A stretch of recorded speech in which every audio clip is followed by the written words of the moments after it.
Hi, I'm Sarah Gonzalez. Welcome to the news and why it matters. We're dropping like flies today, unfortunately. Glenn and Stu are both out, but I am joined by Pat Gray and Jason Buttrell. I think we are all going to agree that the top story is what's going on, the latest in the Kavanaugh circus. Yes. Okay. Yes. I want to talk about the new iPhone that I pre-ordered and got in. That's not going to be a top story. Gosh. No, I'm sorry. We can. The overtime? Okay, so Dr. Ford. Because I feel like we need to take these piece by piece, and we're going to get into kind of, Dr. Ford and then the new accusations with Ramirez and then the person after that, which I don't think has been identified by Michael Avenatti. But before we get into all of that, I want to thank our sponsor, Riduzone.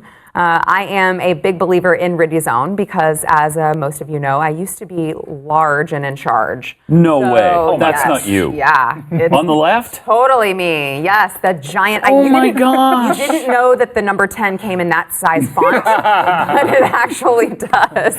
So I know the struggle of losing weight personally. So was that your natural color too, or is this? This is my natural color. Okay. Yeah. All right. So I do know it personally. I know a lot of people, they look at you once you've lost weight and they're like, okay, Miss Skinny, like you don't know what you're talking about. I actually do. I put in the work. It took me 2 years, lost the weight. And how much did you lose? 100 pounds. Wow. Yes.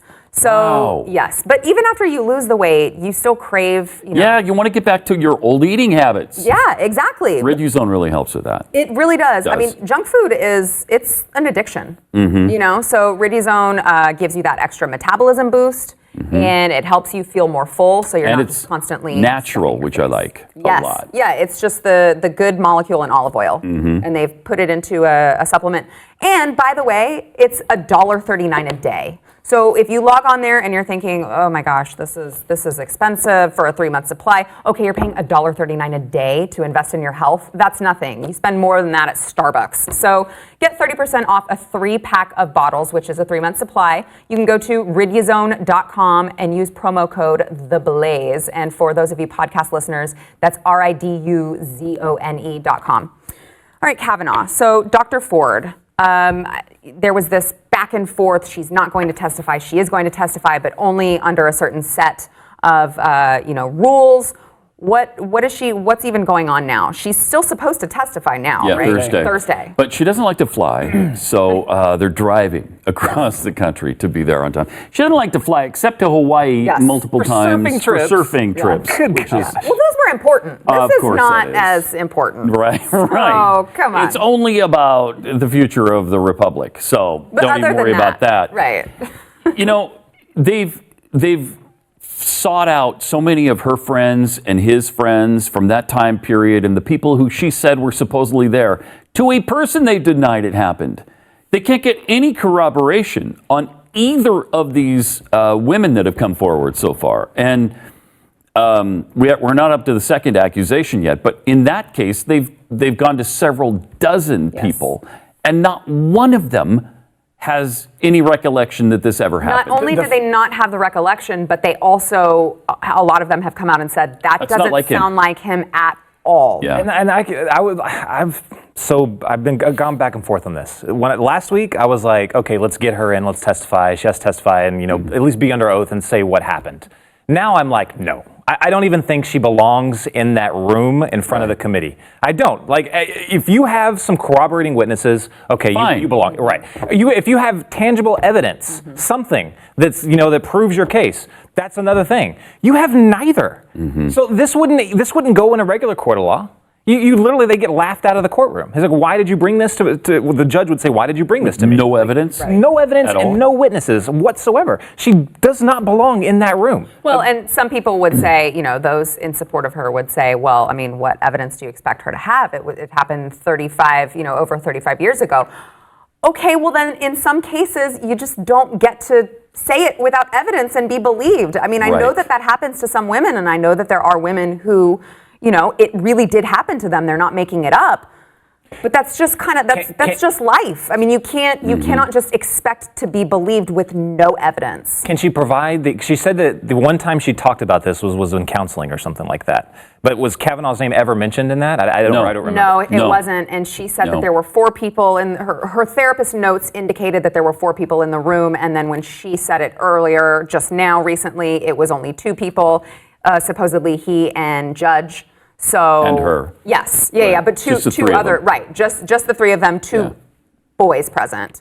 But the therapist notes, I guess, contradicted that originally. So again.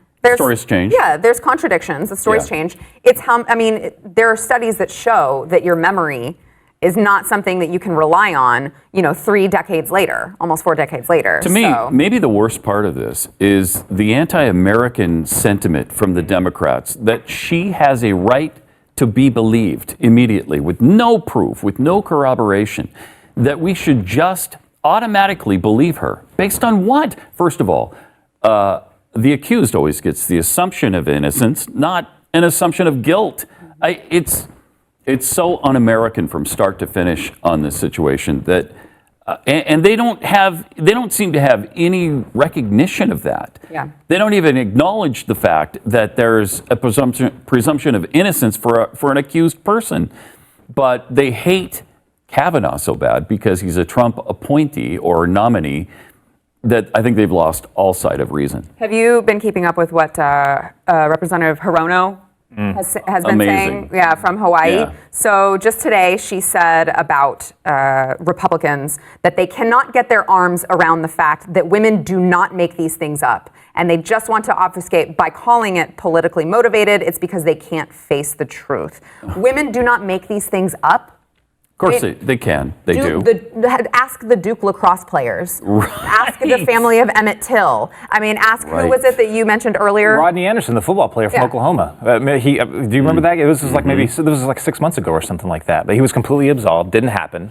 There was just another case. There's a woman who went to jail just recently because she falsely said that someone raped her, and now she's serving time. There was an Army colonel that was also this just happened as well. She accused an Army colonel multiple years ago. He lost a promotion. He was just about to become a general.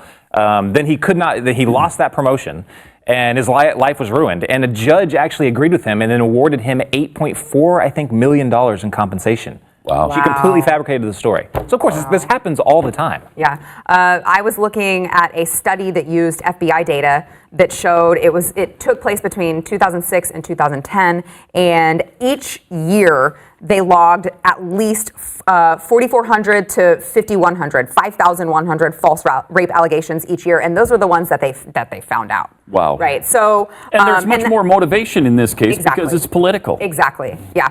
And so that actual figure was at least 5 times higher than most other offense types. So, for instance, for like theft and stuff like that, it was like 1% falsely accused. This was 5 times that. So, it's like to say that women don't make these things up is just historically not true. It's never been true. Going back to just the delay tactics and all the demands, we knew it was so obvious that they were just stalling for something. Now, I didn't know. I was like, are they stalling because they're desperately trying to find someone that could corroborate this? Because by that point, when they were starting to make these ridiculous demands, I think that was when the third. That was actually one of her friends came out and said, no, I was not there. I don't even know what this is. After saying initially that she did. Right. Yeah. So after that, then they were like coming up with all these crazy demands. So I'm like, what are they stalling? I mean, the ridiculous thing where she can't fly, she had to drive. Mm-hmm. This is cartoon level. Yeah. It's cartoon level. And it's just gotten worse as of late. So let's get into, I believe it's Rodriguez. Yeah. Her allegation. Ramirez. Yes. Wow, that was really racist of me. I apologize. Wow. Nice job, Ms. Gonzalez. I know. So she now says, and I can't even, I read this and I couldn't get through it without, I'm sorry. It was just the thought of Brett Kavanaugh, even as a young man, thrusting his penis into a woman's face it just seems a little out of character for him. Even though, we're talking about at a college party, all of these things. So now she has said that he thrust his penis into into her face, and it was very traumatizing. And so now, That's something you can never recover from. right? Only every college girl ever has had that happen to her, FYI. But so she's now alleging that, and that's where, Pat, we mentioned earlier, you've got like 10 people who could not corroborate that story, said that they did not recall that happening, Kavanaugh being at such a party. But it's beyond that. Her own admission. Like if you read through the article, she was like, I didn't really know. I couldn't remember for 35 recall. years. But then after sitting in a room with multiple lawyers for like 6 days, then it crystallized. The light bulb came on. That's impossible. It's amazing, is what it is. You couldn't Pat. remember it for 35 years, and now after 6 days with lawyers, ta-da! Those lawyers, miracle. I know. Those lawyers miss their calling. They should be psychologists. Yes. They should not be lawyers. They should be psychologists because they could do a lot more good then. Who's paying for these lawyers, by the way? Do we know? Good question. Isn't it? Well, that's why I was talking this morning. I was like, I wonder if there's any way this is not coordinated. I mean, this It is. has It's got to be coordinated. And then did you see what Michael Avenatti came out and said? It's awful. Rape Yeah, gangs. we have his tweets. I don't even know that we need to go through them all, but so he tweeted all of these. He had written an email to the chief counsel for nominations for the Senate committee, and he had this list of questions. And I know you can't see it if you're watching it, but you can't see these list of questions. But he was basically saying, you need to have Kavanaugh answer these questions. Was he involved in and he put it he quoted train of women. So he and his friends coordinated, Avenatti says, to have this train of women that they would then get intoxicated and gang rape. Oh my gosh. He's legitimately this is the one saying, where he accuses him of being like a member of a rape gang or something to that effect? Yes. But yeah, so he literally is accusing Kavanaugh of being some, the leader of a gang rape club. I mean, we're into libel territory there. We really are. I mean, it's borderline stripping him of his law license for saying this junk. Yeah. I mean, seriously. Well, also, could he be foaming at the mouth enough to run for president? Avenatti? Yes. Yeah, I think he's arrogant enough to think he could do that. He is He trying thinks a lot of so himself. hard to stay relevant. He is. So first, you're the lawyer of a porn star, which is really classy. And now you're accusing a judge who's up for the Supreme Court of being the ringleader of a gang rape club. I hope he does. Can you imagine the debate stage? That doesn't be With so him much involved? fun. Yeah, that'd be fun. He's there. You're going to have Biden up there, which that is a one-man comedy show right there. But you're also going to have probably Bernie Sanders again. Oh my gosh, this is must-watch TV. It's just the Republic at stake, Jason. But at least it's funny, right? I mean, it's going to be worth it. It's Gives us things to pay-per-view talk level. about on the radio, so it's all worth it. Right. That is what we said when Trump got elected. We were like, well, our lives are not going to be boring. We'll always have something to talk about the next 4 years. I'm just. It really is if you think about it, kind of a masterful political stunt that the left is doing on this, because the GOP is basically screwed either way. Let's say they give in. I don't know. Let's say they give in. Their base is going to fall out in droves. They've already seen. Okay, the wall was promised, has not been built. Obamacare was promised to get rid of. It's still there. They knew that they had the Supreme Court. Everyone always said, yeah, but we have Gorsuch. Now we're supposed to have Kavanaugh. If they give into this, that's just another promise that they can't deliver on. So how many more people are going to abandon it? But on the other hand, if they go ahead and confirm him, then that's a huge win for the left. It's a huge win. Do you really think? I do. It's already happened. 1992, the year of the woman. Tons of Democrats made huge strides, gave us Dianne Feinstein. However, I feel like we're living in a different climate right now, because I feel like what they're doing right now is a big part of the reason that Trump got elected.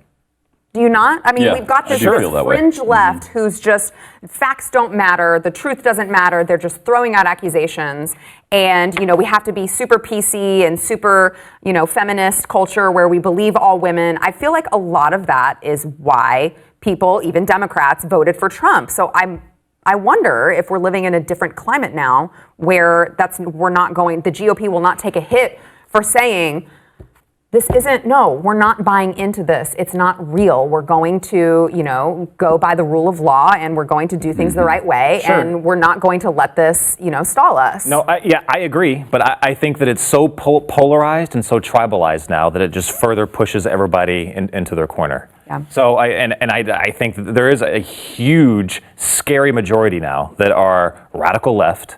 You've got everyone that voted for Bernie Sanders, then the people that voted, they're the Hillaryites, then anyone else that that's on that side. I think that all of them are going to coalesce on this, and I do think that they'll make big gains. I do. It's already kind of pulling that it's going in that direction, but I think this is just more ammo to that gun. All right. Well, we'll see. Back in a minute.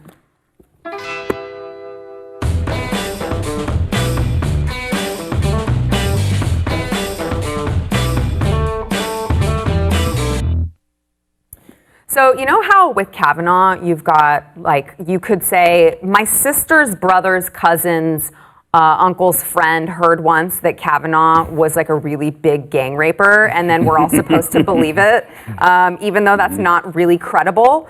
So the same way with real estate, follow me with this analogy. I know it's awesome. You don't want to hear, oh, my sister's brother's friend's uncle's niece is a realtor and they can really help you, because then you get sucked in to this really bad realtor who does it maybe part-time and doesn't really know what they're doing. I think we probably all had some sort of realtor experience that's probably not been great. I know I have. And I know Glenn has, which was why he built realestateagentsitrust.com.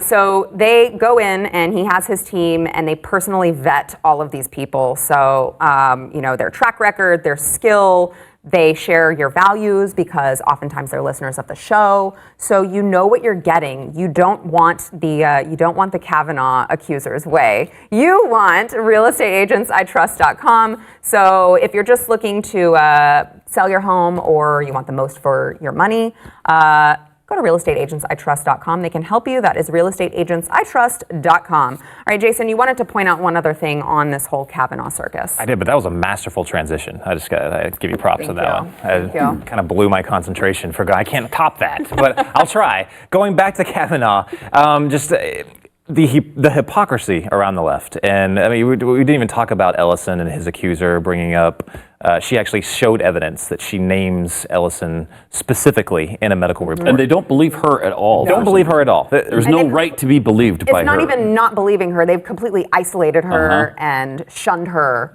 because she's coming forward. Right. The hypocrisy is just out of control. But I saw this tweet. It was tweeted today. It's from MoveOn.com. MoveOn.org. They just tweeted this. Reminder, 77% of sexual assaults go unreported. That is never the fault of the survivors. It is the fault of a culture that blames, shames, and doubts women. Hashtag believe survivors. Now, I just... Do they just expect that nobody remembers why they were founded to begin with? They were founded. Move on means move on from the sexual assault allegations of Bill Clinton. That's what their name means. Move on from that. Wow. Seriously, please Google that and look it up, because Is that true? It's absolutely true. I didn't know that. I had no idea. They were moving I on. love that fact. Moving on from the past of I'm that. stealing that fact. I cannot believe this. Wow. And I mean, to add to that, Juanita Broderick tweeted this weekend, and she put forth, I think it was Dan Rather. Dan Rather had said something about, of course, that we need to delay and halt everything until we hear everything there is to know about all of this with Dr. Ford. But she tweeted out an old interview when he was talking about the allegations against Bill Clinton, and he was like, even if these are true, even if these allegations are true, we've already heard it. The public's tired of hearing it. It's time to move on.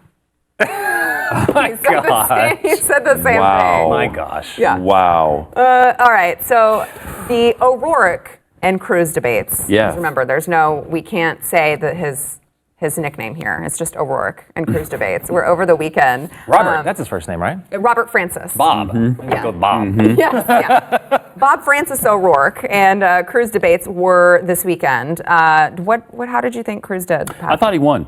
Yeah. I thought he did really On well. substance, right? Yeah. I mean, there's a problem with Ted, and we all know it, because everybody talks about that's why they didn't vote for him, because he doesn't connect really well. I don't at know. all. I'm not even sure what it is that disallows him from connecting. I think he dramatizes everything that he said. Right. He's too much of a public speaker. So it doesn't come off as natural. No, not at all. And he's very smart. He's really It's smart. a rare combination to be very smart and very articulate. It just doesn't Yeah. happen all Well, that it's almost, often. I mean, it's almost like he's articulate, but he doesn't relate. Like he's almost overly polished. Yeah. So it's not that he's not articulate to me. He just is kind of preaching to you instead of just having a conversation with you. Which I remember whenever the presidential election was going on, I went to several different debates, and the thing that I found so interesting about Marco Rubio was you felt like he was talking directly to you. Definitely. He just had this way of relating Definitely. to you that you were just like, wow, it's just the two of us having a conversation. And then Rubio with has Cruz, that. It was the exact opposite. Ben Sass has that. Yes. To a certain extent, Beto O'Rourke has that. But Ted had all the good points. Ted was right on these things. And he started out by talking about Beto's denigration of police. And here's what he said. Let me say right now, I think it is offensive to call police officers modern day Jim Crow. That is not Texas. That's your time, Senator. Please, audience, please. No applause. What Senator Cruz said is simply untrue. I did not call it police isn't. officers modern day Jim Crow. He did. He did. He actually did. He did. He talked about the police officers and the things they can't do. We can't let them get away with this and this and this and this. And he said, you know, it's like the old Jim Crow laws that are the same thing, and it's going on now. He absolutely did say it. Yeah. He didn't say the word specifically, police officers are like Jim Crow. No, but he set up that entire paragraph by going into all of the things that police officers were doing wrong, Yeah. and that they were, attacking minorities and then set that up to say it's like modern day Jim Crow. Yes, and it's still going on today. Yeah. That was his point. Ted Cruz was exactly right. He did say that. So I think he won that handily. And he continued on the police discussion. With the tragic shooting death of Botham Jean, you have another unarmed black man killed in this country by law enforcement. Now, no member of law enforcement wants that to happen. No member of this community wants that to happen. But we've got to do something better than what we've been doing so far. If African Americans represent 13% of the population in this country, that they represent 1/3 of those who are shot by law enforcement, we have something wrong. If we have the largest prison population on the face of the planet and it is disproportionately comprised of people of color, we have something wrong in this country. I'm sorry. Say what you mean there. Say what you mean. What you're saying there is all of our police officers are racist. Yes. That's what he's saying. Yeah. Yeah. No matter how he tries to dance around it, that talking point is he's directly calling police officers racist. And you can't butter that up any. Yeah, and I think we're going to have to take a break before we get into the other sound bites that we have, but I do want to point out the topic that they were speaking about, the Jean case. That DPD officer was just fired. And she's been charged with manslaughter. Yes. So the justice system is working. Right. There was a problem with that, and she's been charged. Which she didn't do while she was on duty. This wasn't an on-duty Right. thing. This was her on coming her own home, time coming home. saying that she thought it was her apartment when it was really Botham Jean's Right. apartment, and so she considered him an intruder and shot him. Right. Which, that story... It's strange. It does not add up to me. It doesn't add up to me either, and that's why she's been charged with manslaughter. Yeah. All right, we got to take a break. Back in a minute. I mean, that's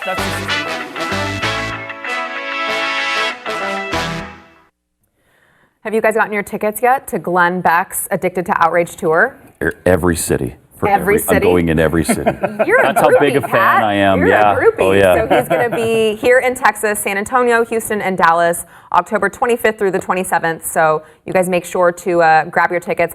I personally can't be at the Dallas show because that's the same night as Ed Sheeran. Oh my gosh. And I already had front Wow, row seats. that's your but priority? So I'm going to have to make a road trip Oh, man. to go to one of the other Texas shows. But you guys have got to go see it. You can get your tickets now at glennbeck.com/tour. There are many other cities that he is going to, so make sure to check it out, and we will see you guys in overtime.